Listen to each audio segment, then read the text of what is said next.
여러분 안녕하십니까? 외부의 적도 무섭지만 내부의 적이 더 무서운 것입니다. 내환, 우환을 이렇게 또 뭡니까? 또 내란 여러 가지 프레임도 많은데요. 지금 내부의 적들이 너무 많아서 오히려 이것이 짬뽕이냐 따로 국밥이냐 또 봉숭아 학당이냐 이런 지적이 지금 상당히 많이 나오고 있습니다. 홍준표는 홍준표대로 그렇고요. 한덕수는 한덕수대로 그렇고 또 이런 자들은 말이 없어서 그렇고요. 또 뭡니까? 가장 한동훈은 한동훈대로 자기 욕심, 자기 패거리, 그자습니까? 친한게 당권을 먹으려 하는 야요, 뭐 이런 어떤 모습, 이것이 뭡니까? 국민들의 비춰지는 모습은 그렇게 아름답지가 못하다는 겁니다. 또 선거 때도 그랬죠. 자기 욕심처럼 당원을 모집하고 앞으로 뭡니까? 당 대표 나갔을 때 당원의 표를 많이 얻겠다는 그런 노골적으로 그런 모습을 보일 때 그것이 중도층에는 눈살을 찌푸리는 그런 현상이 아닐까 생각이 됩니다. 그리고 또 이렇게 지금 부정이라는 어떤 부정 얘기가 너무나 많이 나오는데 거기에 대해서 한마디 논하는 그런 또 정치인이 잘 없죠. 그러면서 뭡니까? 오히려 자기 몸 살기에 바쁘고 오히려 또 뭡니까? 또 지금 뭐 특검하는데 전부 다 연판장을 놓은 22명 나 자기 살기에 바쁜 이런 자들 저 오합지졸이 지금 다 돼가고 있는 것입니다. 거기에 대해서 신병씨가 아주 날카로운 지적을 해놓았습니다. 이것이 봉숭아 학당이 아니냐 이렇게 제가 봐도 그런 생각이 듭니다. 신병씨의 글을 읽어드리겠습니다. 봉숭아 학당은 문을 빨리 닫아야 한다. 지난 6.3 대선의 승패를 가는 요인은 무엇일까? 각자의 입장에서 다른 결론을 내어놓는다. 선거 패배 이후 벌어지는 블레임 게임, 손가락질은 모두 그 나름 일리가 있다. 나에게 하나만을 들어본다고 한다면 조직력, 즉 단합된 힘의 심한 우열이었다. 잘 아다시피 민주당은 대선 후보 확정 전에는 다소 잡음이 일더니 대선 과정으로 접어들자 완전히 일체를 이루었다. 일사불란했다. 그러나 국민의힘은 바람 잘 날이 하루도 없었다. 실로 코미디 프로그램의 봉숭아 학당을 방불케 했다.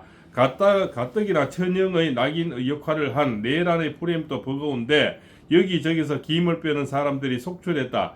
가장 큰 목소리를 한 이가 홍준표 전 대구시장이다. 이제 그는 국민의힘이 정단 해산감이라고 열을 올린다.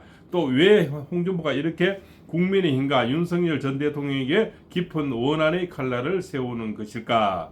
물론 자신이 이번에 대선 후보가 되지 않았다는 것에 격분하였다. 그리고 다른 중요한 원인도 있는 듯하다.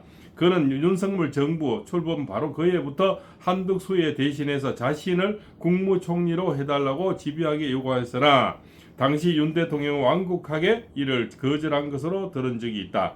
그로서는 국무총리 꽃가마를 타면 이를 토대로 쉽게 대선 후보가 되었을 것이고 또 이재명 후보와 한번 겨뤄볼 만하다고 판단했을 것이다. 그런데 그는 여하튼 국민의힘이나 그 전신인 정당들의 호강을 잊고 수십 년간 온갖 좋은 과실을 다 따먹은 사람이다. 그런 사람이 어찌 그토록 모진 말을 국민의힘에 할 수 있는가? 그와 대조적으로 이번 대선 기간에 여성인 나경원 의원이 한결같은 지원 역할을 보라. 그리고 박근혜 전 대통령이 좋지 않은 몸으로도 영남 지역을 누비지 않았다면 적어도 울산 지역은 넘어갔을 것이고 엄청난 대표로 기결되었을 것이다. 한편 김부겸 전 총리 등 민주당의 중진들이 나름 불만이 있었겠으나 당인의 입장에서 최선을 다하여 분투한 것을 보라. 그는 공자가 말씀하여 안중근 의사가 명심한 견리 사이 이익을 앞에 보고서 반드시 어려움을 생각하라 이런 게였죠. 그러고요 견리망이 이익을 앞에 두면 어려움을 쉽게 버리고 덤벼든 이래 정치인이다. 그런데 전체의 조화로움보다는 자신의 눈앞에 놓인 이익에 집착하는 이는 성장 배경과 깊은 연관이 있는 것이 아닐까. 식당에서 공공장소에서 시끄럽게 구는 아이를 향하여 나무라면 그 부모라는 사람이 왜 우리의 길을 꺾으려고 하느냐 하고 도리어 나무라는 경우가 과거에는 적지 않았다. 한국 사회에서는 이렇게 해서 응석바지가 유난하게 많게 되었고 홍준표는 유소년기를 이런 응석이 통하는 집안에서 보냈을 것으로 본다. 징징거리면서 뭔가를 다 더해주는 뭐 이런 것을 얘기하는 거 봅니다.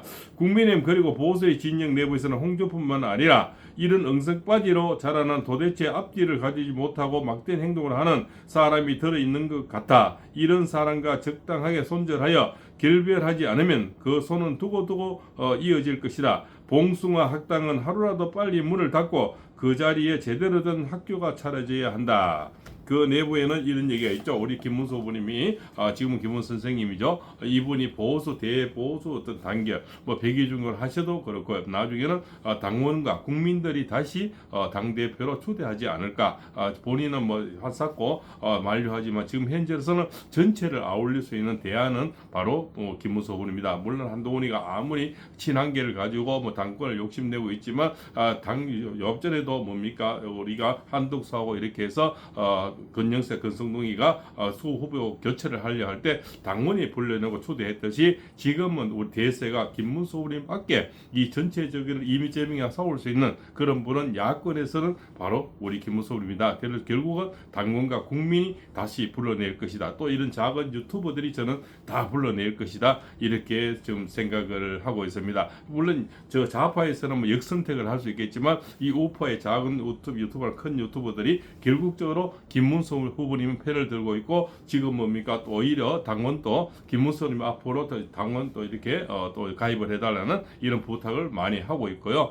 그래야만이 우리가 또 당 대표 나갔을 때 김문수 후보님 많은 또 당원의 힘을 얻을 수가 있겠죠. 이 방송을 들으신 분들도 많이 당원 가입을 많이 해주시고요.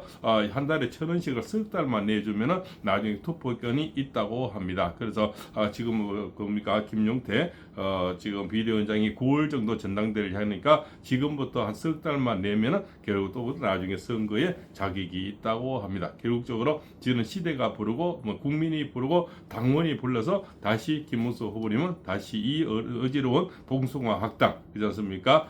지금 이런 것을 정리하고 또 이렇게 뭐 싸울 줄 알고 또 해본 사람이죠. 그래서 노동운동, 뭐 민주화운동 이런 분이 다시 이 전체를 아울려서 할 수 있는 제 대표적인 그런 분이 바로 김문수 후보님이 아닐까. 우리는 적극적으로 호응하고 밀어드리고 또 도와드려야 되겠다. 그렇게 생각을 하고 있습니다. 발봉쌤입니다.